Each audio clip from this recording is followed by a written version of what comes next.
My name's Billy Queen. I spent nearly 20 years undercover with ATF, including more than 2 years riding with the outlaw motorcycle gang called the Mongols. And this is how crime works. They were killing people, they were shooting people, they were stabbing people. I knew that my number was coming up. After 2 years, I felt it. I was going to be involved in a murder. They were going to murder me. They see you as a brother, but when it's over with, you'll never be anything but a rat.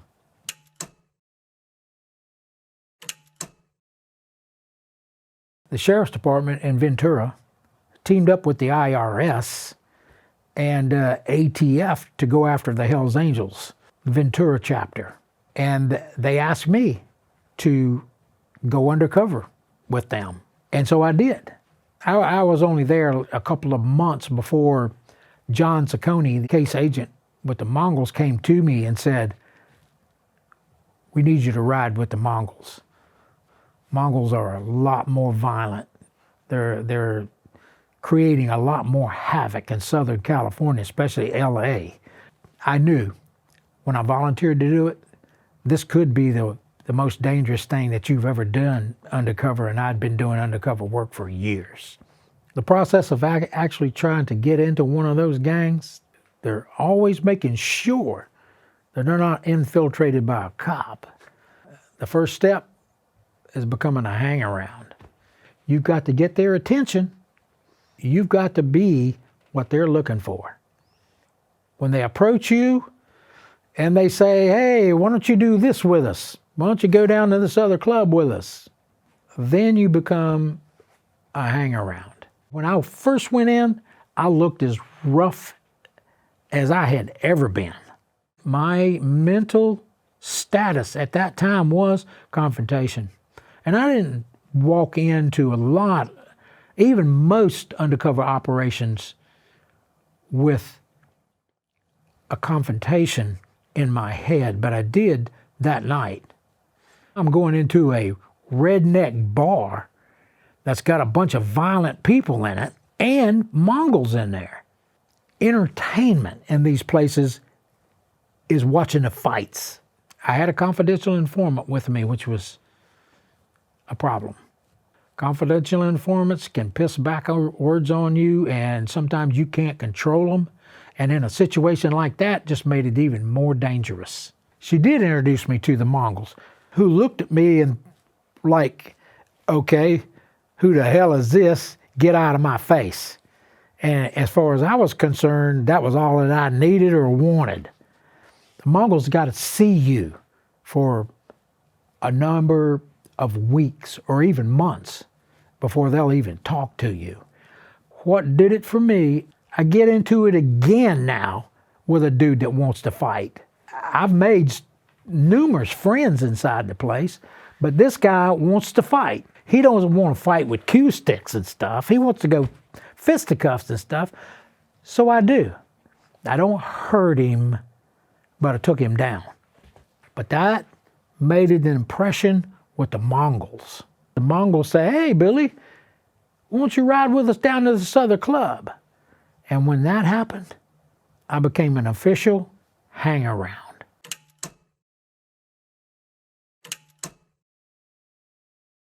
I told the Mongols I had a good, legitimate job. I'm in the avionics business.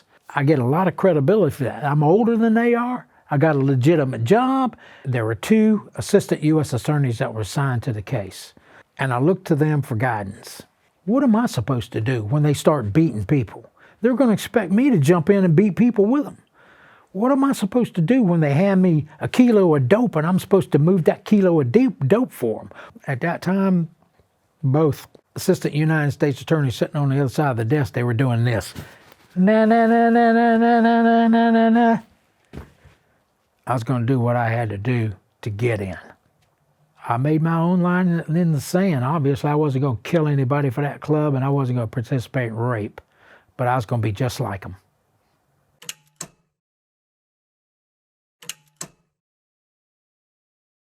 All the clubs have got their colors, their cut, their rags, whatever they want to call it. The Mongols and the Hells Angels, you have a bottom rocker.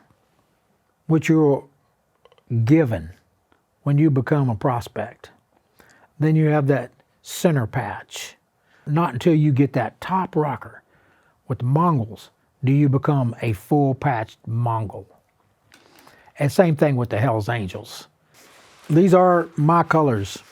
You can get that center patch. You got to earn it.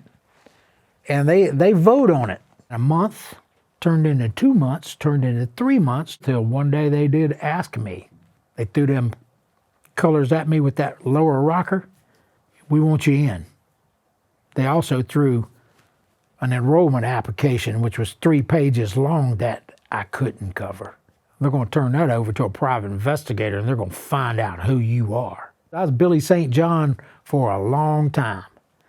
Had an undercover Social Security for a long time. I'd rent apartments under my undercover name. I had a hell of an undercover background, but the things they wanted to know, I didn't have. Criminals had gotten smarter and smarter over the years when it came to that stuff. You graduated from this high school, bring your high school annual in. We want to see it. So we actually had to put an ATF agent in the school system to cover it. When the investigator contacted the school system, they turned them over to him. And he said, yeah, okay. I'm looking at his record here. He graduated such and such, blah, blah, blah. You were in the military? Bring us your DD Form 214 in. We want to see it. Bring your Social Security number, everything. We're going to run the credit. You got relatives here, you got relatives there, and see, bring their telephone numbers in. We want to talk to them.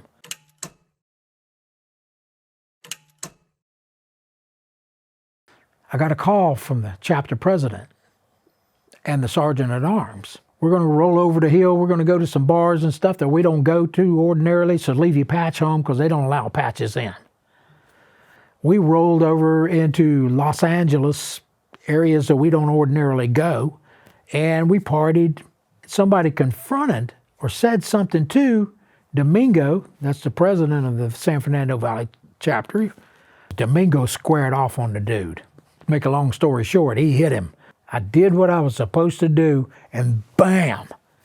I hit the dude, toe to toe. The guy's on the floor now on his hands and knees, and I'm trying to make a good show of it. So I got him by the collar and wailing on the back of his head, trying to make it look good, but I didn't see it coming. There were 2 Mongols in the bar, had their colors on. I could only see a foot coming. He hit the dude in the face with a boot. Bam! And I'm like, oh God, if I don't get him out of here, they kill him. Everybody in the bar saw me hit him first, knock him to the ground. Hell, I'm going to go to jail for murder too. So I drugged the dude out the back door. This Mongol laid one more kick to his head. Well, the guy got up. And before they could hit him again, he took off running. When I came back in, I'm all out of breath. Domingo comes up to me, puts his arm around me. Good job, prospect. Good job. There was a big old barroom brawler there. Now, I don't have a patch on. Domingo doesn't have a patch on. This guy doesn't know who we are. He knocks Domingo up against the wall. And I thought to myself, blank me, round 2. So I grabbed the dude. I was able to hit him one time. Well, I saw his hand go behind him. And when he came back out, he had a Bowie knife. But he got one swipe at me, cut the front of my jacket open. He ran out the door after me. And I'm going around in a circle out the door. And I'm screaming for Domingo. And I'm screaming for Rocky. He's a sergeant at arms. I know Rocky's got a gun. As far as I'm concerned, this case is over with. Shoot him, Rocky! Shoot him! Everybody's out of the bar now. Give him the knife, give him the knife. And Domingo gets the knife. And I'm so mad because this guy just tried to kill me with this damn knife. I'm ready to just, for lack of better terms, f him up with all the damn other Mongols because he just tried to kill me. But Domingo stops me. Oh, hold on, brother, hold on. He gives me the knife. When he gives me the knife, he said, Billy, this guy's going to come up to the place, to our place Thursday night. When he comes up there, you're going to stab him. They're going to want me to kill this dude Thursday, which is day after tomorrow. This case is over. I ain't killing anybody for this club. He left town, never saw him again. So I got myself a new Bowie knife, and I don't have to kill the dude. I got my center patch. Here you go, dude. Good job, prospect. Good job.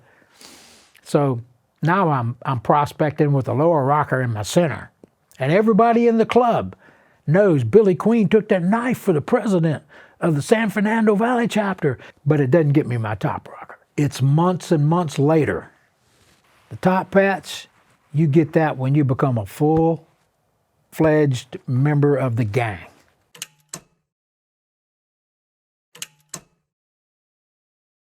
One night, I get a call from Domingo. Hey, Billy, come on up to the place, man.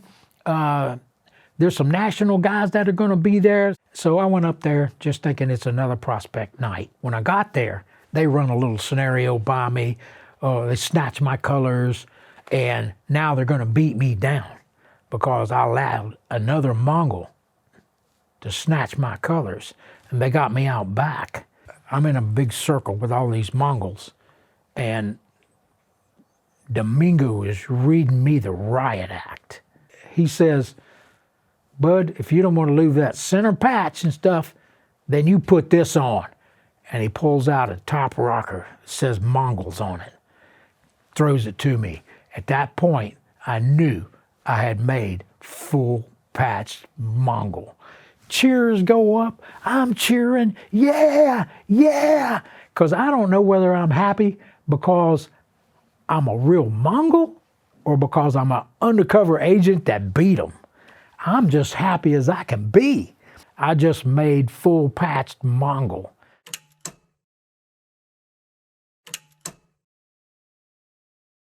The people that I'm talking about are the one percenters, and they identify themselves as one percenter. They are the Hells Angels. They are the Mongols. They are the pagans. They are the outlaws. These people are very violent people that live outside the law. And that's why they call themselves outlaws. They want everybody to know that if you cross them, they're going to hurt you or they're going to kill you. You might put 1, 2, 3, 4, or you might put a dozen in jail. But that's only going to leave several hundred that are going to make sure that you're not there to testify. In the state of California, the Hells Angels, they control the state. At that time, they had nothing to do with anybody other than white people. Well, back in the 70s, you had a bunch of Vietnam veterans coming home who didn't fit in necessarily with the Hells Angels. The Mongols started their own organization, and basically it was a Latino organization back in the 70s. Well, the Mongols put on their patch, which included a lower rocker that said California on it. Mongols put that California rocker on. Hells Angels went to him, said, you're going to take it off or we'll kill you. We'll annihilate you. So the Mongols said, bring it on. Basically, for 17 years, they killed each other. But the Mongols got to be bigger, a lot bigger, especially in Southern California. One day, the Mongols took it to the Hells Angels and said, we'll let you exist. You can exist in Northern California. We have Southern California. The Hells Angels had to do what the Mongols let them do. Extortion was a big deal. In California, it would take you months and months and months to get a deadbeat person out of your rental property. Slumlords. Well, they wouldn't do that. They go to the Mongols and say, they would pay Mongol, like our chapter, pay us $50 a piece to go over to a house. We would roll in. Domingo would go up to the door, boom, boom, boom, boom, boom. Domingo would point the finger in the face and say, you got till this afternoon to get your ass out of this house. What do you think they did? They were gone. And we get paid $50 a piece. And I went with them to threaten witnesses. I went with them to make sure that witnesses weren't going to show up and testify against them. Rocky and Domingo, they beat the out of a guy up at the place one night. They thought they killed him. The ambulance shows up, the cops show up.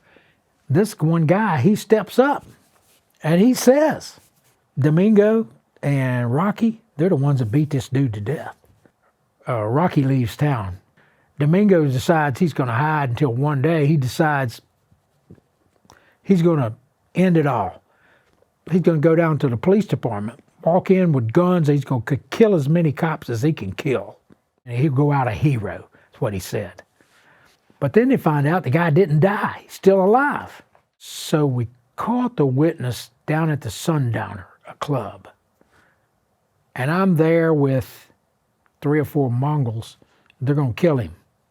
And I'm doing everything that I can do to keep him from participating in this murder. He got a girlfriend in the bathroom. The girls, Mongols that got their old ladies there, they're holding the girl in the bathroom, kidnapping. So Domingo reads him the riot act. You're going to walk out that door with your old lady. You're going to leave town. If you show back up, we're going to kill you. He goes out the door with his old lady, gets on his motorcycle, never see him again. Nobody's going to testify against them. Twice I was involved in an armed robbery, and I was praying to God that they were just going to give him the money so they weren't going to shoot this guy, because I wasn't going to let them shoot victims in front of me. If they were going to green light somebody, somebody would be assigned to do it. And they didn't write anything down, which is a smart way. I got the assignment to stab somebody to death, but it was all face-to-face. Rocky had pawned his motorcycle over there, couldn't get the money to get his bike back. So his plan to get his bike back was, we would just kill the guy, and then he could just go over and freely get his bike back. And he called me up one night. He's telling me how we're going to go over and kill Reuben, was the guy's name. I was going to drive the getaway car on it. And so I'm like, all right, are you nuts? Or I'm going to go to jail for murder because you want to get your bike back? Rocky's old lady had stolen a grand piano. And I told Rocky, I know somebody that'll buy that grand piano for $2,000. We won't have to kill Reuben. I can hear the phone go quiet. Then I heard Rocky come back and say, see if you can get $2,500 for it. I can't get in touch with ATF to get the $2,000, so I'm pulling all the money I can pull out of my account. Other ATF agents are pulling out of money out of the ATM accounts till we get $2,000. Undercover, we rent a truck, go over and buy this baby grand piano to keep Rocky from killing Reuben.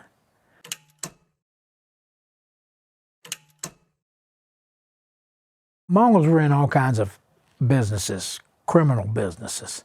Everything from, the standard selling dope and guns to some of them would have a legitimate job, like working at Sears.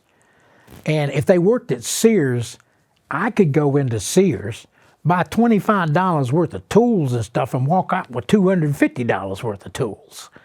Or I could take my receipt and walk out with $2,000 worth of tools. So everybody had a scheme. I'm hauling dope. I'm helping steal motorcycle. This is now. Here, Billy, this guy's wanting this dope, and stuff. You go over there and deliver this dope and collect the money. You go give it to my wife. Like that. The Mongols have chapters all over the United States, and they all have presidents and vice presidents and secretary treasurers, and they're enforcers. They have a structure, quite like other organized crime groups. The San Fernando Valley chapter had a bunch of, sorry to say, stupid people in it. And the national officers were getting pissed. They were about to come down on San Fernando Valley when Domingo had made the decision, let's make Billy secretary treasurer of the club, because he's pretty smart. I could read and write, and I did what I had to do. Domingo says, hey, Billy, it's approved. You're an officer. You're the secretary treasurer. He's got the books. I mean the books. Everything to get the Mongols recode. And he hands them to me. I'm an ATF agent. He's handing me the books to kill them. If we get in the gun business, start selling guns, that's got to go in the ledger. Steal motorcycles, sell motorcycles and stuff, got to go in the books. It would seem just absolutely incredibly stupid for them to have books like that, just lays them out. Everything's in code. So it's not like we stole guns or we sold guns or we took these guns in. Guns aren't guns in the book. Guns are beepers. If law enforcement gets the books, which they got to be able to have somebody that can decipher the books for them. Well, Secretary of Treasury does that, you know. So I had to go to headquarters, the Mother chapter, once a month and sit down with Mother down there, provide them with the books. This is what we did. This is the money. Here's your money. You're part of it. And so I got to see what everybody else was doing around the United States. Hey, if there was something in there that I didn't understand, then I went back to Rocky or Domingo. Hey, what is this? You know, and they just would explain it to me. They would be explaining it to me all on tape.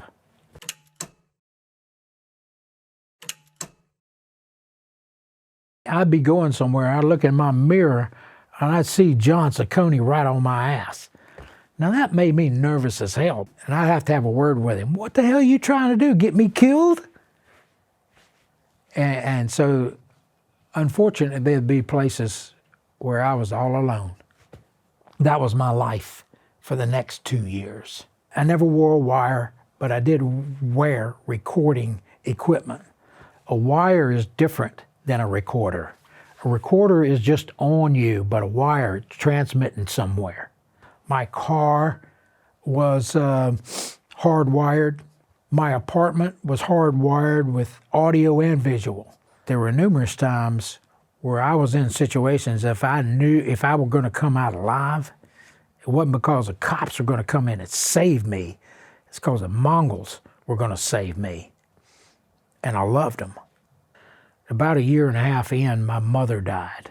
I left Los Angeles, went back to North Carolina, and I buried my mama.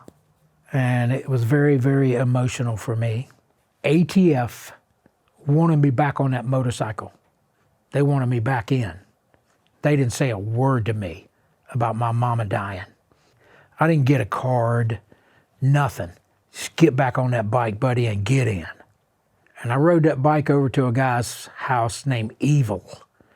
When I went up to the door and knocked on the door, I fully expected to do a Mongol handshake with him. But that didn't happen. Evil reached out and he grabbed me. And he hugged me. And he said, "Billy, I love you, brother, and I'm sorry about your mama." Something inside of me, it hit me like a ton of bricks. I was kind of stunned. I sat down on the couch when I heard that next bike roll up.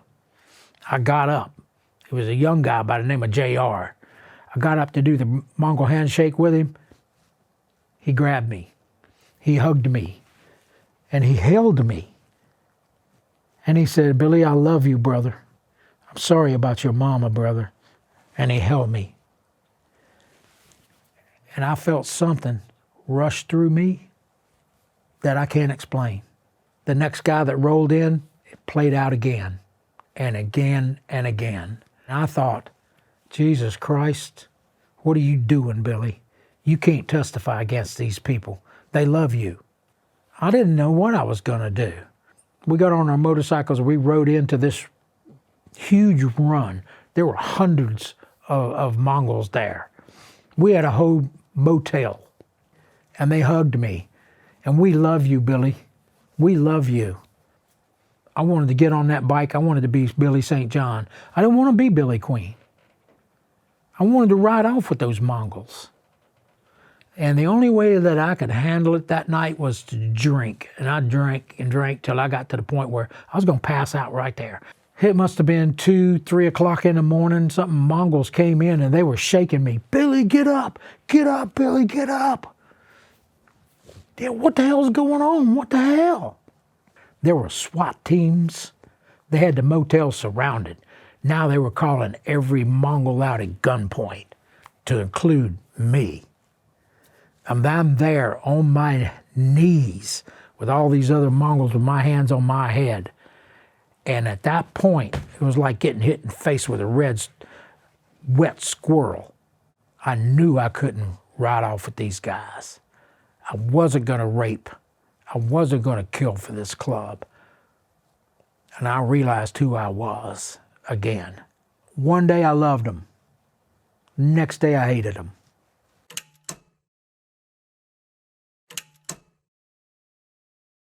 The beginning of the investigation, I was still seeing my kids.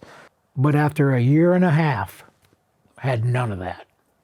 Girlfriend was gone, children were gone, friends were gone, had nobody. I saw John Ciccone, the case agent, and on occasion, I would see a technical guy because of the camera systems, because of the recording systems. But besides that, I had Mongols. Mongol friends. Life wasn't normal in any way. When I reached 2 years, the Mongols had assigned me to kill people, assigned our chapter to kill people. I knew that my number was coming up. I went to John Ciccone, case agent, and said, I can't do it anymore. I had lost my life. My personal life was gone, and I wanted it back. I wanted to be a father again. I wanted to be a regular agent again. But this was also what I was hearing. Hey, there's somebody in the club. Hey, there's a cop in the club.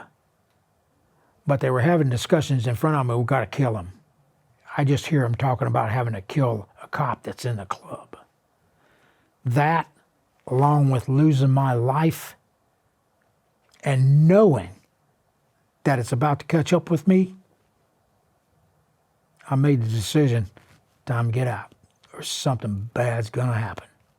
They loved Billy St. John, but they would have put a bullet through Billy Queen.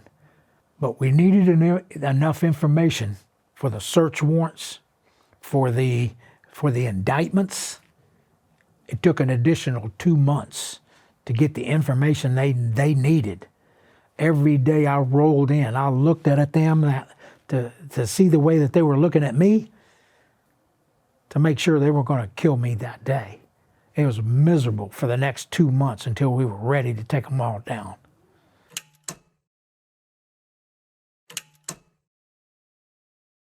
The day that it went down, it was like standing in a fishbowl. It was like being in the Twilight Zone. I was with them that one day, running, gang banging. The next day, I'm Billy Queen again. And then I started getting phone calls, but now I got a cell phone. And Mongols are calling me. Billy, get rid of your The cops are coming, they're hitting everybody. Billy, are you okay? Yeah, I'm okay, dude, I'm okay. They're hitting everybody, Billy, get rid of all you. Same phone calls over and over. We arrested 54. We convicted 53 of the 54 that we arrested. They had a witness. They had it all on tape. There wasn't much that they could do.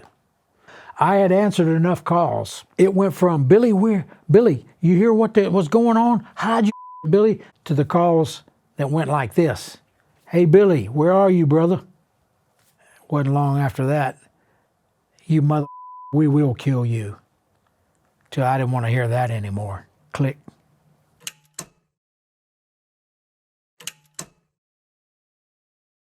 Guys from Washington, D.C.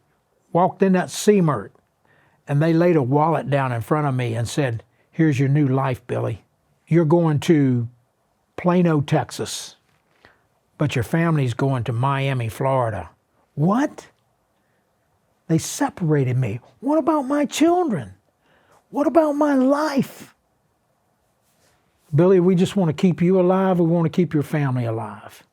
Well, don't worry about it. We're going to send you to Florida to see your children. We're going to take your children, we're going to fly them to Plano, Texas, where they can see you.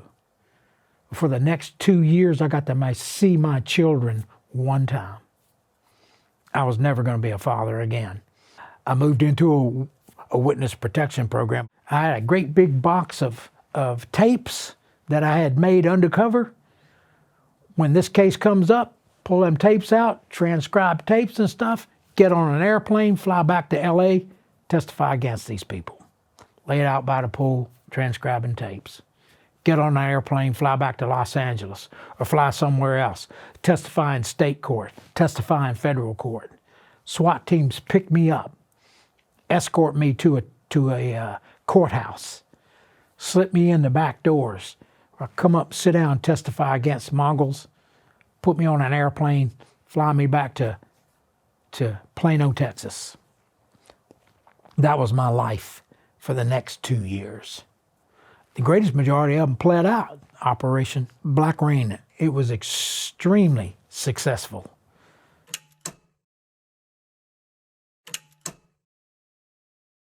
Well, I grew up in North Carolina, but I was born in the hills of North Carolina in Rutherford County.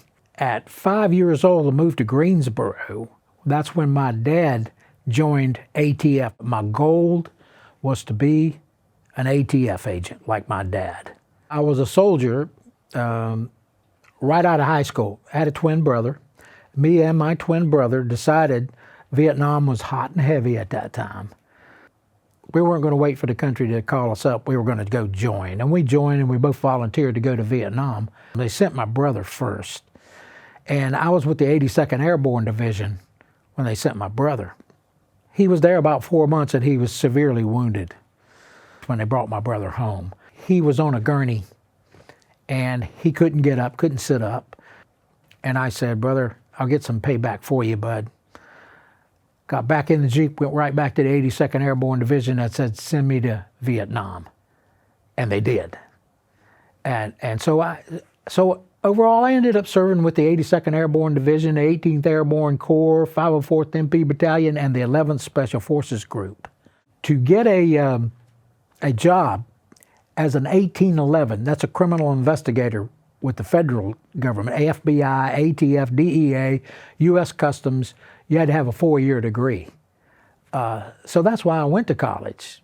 I started out as a police officer in High Point, North Carolina. When I was with the High Point Police Department, when I got off, I was working on race cars, my own race car. And I was driving race cars on the NASCAR circuit for 2-3 years, when I was also building the engines for NASCAR racers like Richard Childress. But that was part of my background. That's a very expensive way to try to make a living. It was way too expensive. And I ended up just being a cop. But when I was with Special Forces, we were training in explosives, and I was hanging out with those guys that would, they were engineers, and they were blowing up stuff. That, along with driving race cars on a NASCAR circuit, and being a police officer, and watching my dad, was all kind of pointing me in the same direction. This is what you're going to do. I went from there to North Carolina A&T State University. I worked on a master's degree over there in psychology. But I went from there to the United States Border Patrol.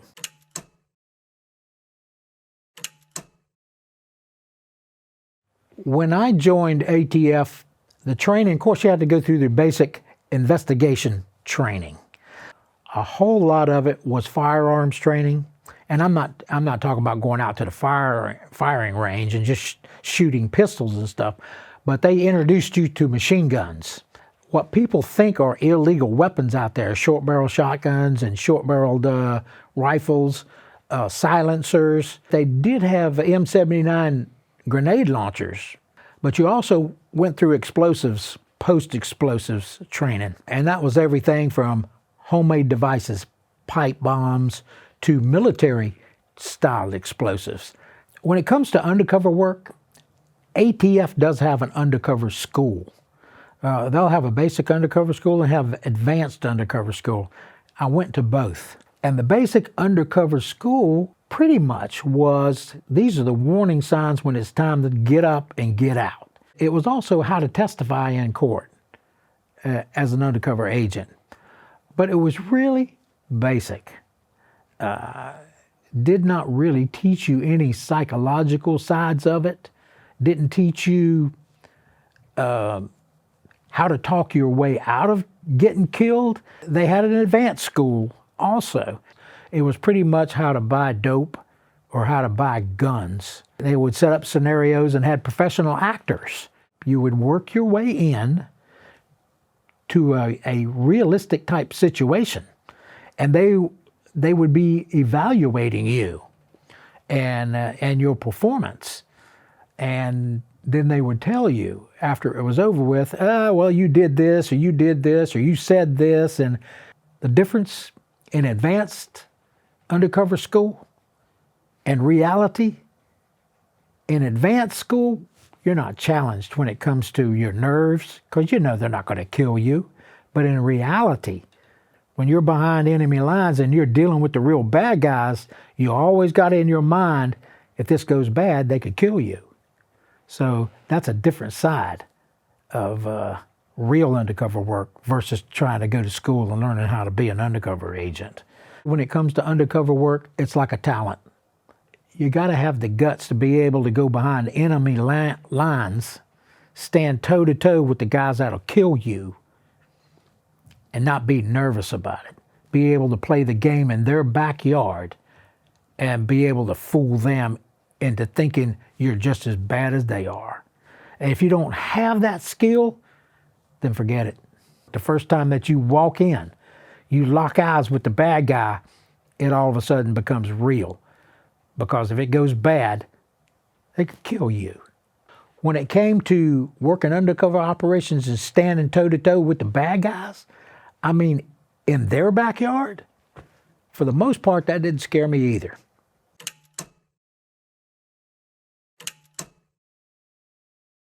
If I wanted to be an ATF agent, I was going to be an ATF agent in Los Angeles. And that brought about a different way of life. But I did it. It all had to do with firearms, explosives, and arson. Being with the 11th Special Forces Group, I think that's another reason they started calling on me to do unusual stuff, identifying weapons, military-style weapons, which led to my first undercover operation. An ATF agent came to me, told me one day, hey, look, this is a guy, he's selling parts for guns. And somebody told us he was selling the complete parts for guns to put an M60 machine gun together. And I humped an M60 in Vietnam a lot. I love that gun. And they asked me, would you go to this place and see if you can buy all the parts to put together a complete M60 machine gun? They had 55-gallon drums full of gun parts. And I go through these 55-gallon drums, and sure enough, I get a receiver here, I get barrels here, I'd get trigger groups here, and I got everything that you needed to put together a M60 machine gun. So I left, put the M60 together, said, here you are. Complete M60, that's a devastating weapon. And he asked me to go back in and do it again, so I did. And we made a successful case against this guy, selling all kinds of military weaponry out to everybody in the Los Angeles area. I wasn't putting a machine gun together in front of him. I just selected all the parts I needed to put a machine gun together and paid him money and walked out the door. It didn't bother me at all. I didn't really think the guy was going to come up with a gun and shoot me. So it was really kind of a lighthearted situation for an undercover operation. But later on, when I started buying dope undercover, that was a situation where if this goes bad, this guy put a bullet through you. And then I was assigned to a drug task force with DEA. I began to do all the undercover work that anybody would ask me to do. A lot of drug stuff. But it wasn't until people started asking me to do anti-government groups and hate groups that it really got more serious. More serious than what I mean by going in a one-man, one-gun type operation or a one-man, one-8-ball type operation. But with DEA, you know, it was kilos of stuff. When you start buying dope out in Los Angeles, you start dealing with some of the organized groups, some of the groups that you know are violent, and ATF wants to go after these violent groups. It's very, very real then. You do go in knowing, although ATF might be next door to you, you know if it goes bad, they're going to kill you before ATF comes in, or the cops come in to save you. They're not going to save you. You just better be ready. The more serious the crime, the more excited that I was about doing something about it. White supremacy organizations, anti-government organizations, violent organizations are the people that I wanted to go after, and they were the most dangerous. We got involved with them as ATF because of that violence. I was going in against violent people, and I knew that.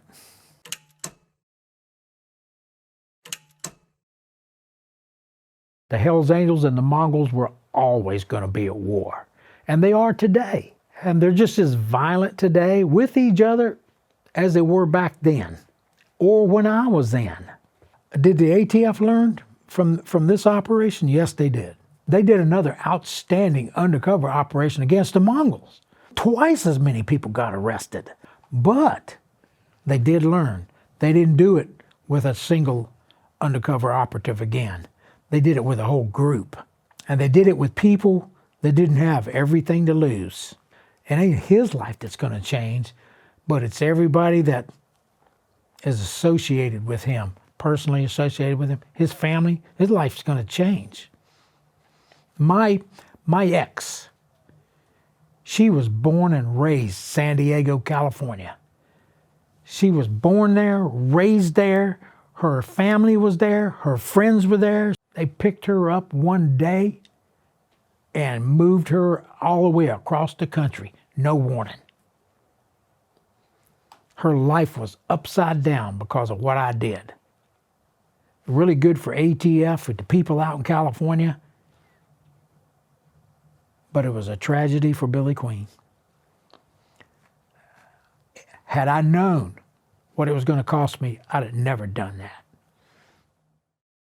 Hi, I'm a producer and authorised account. If you enjoyed this video, then please subscribe and comment with more topics that you'd like us to cover in this series.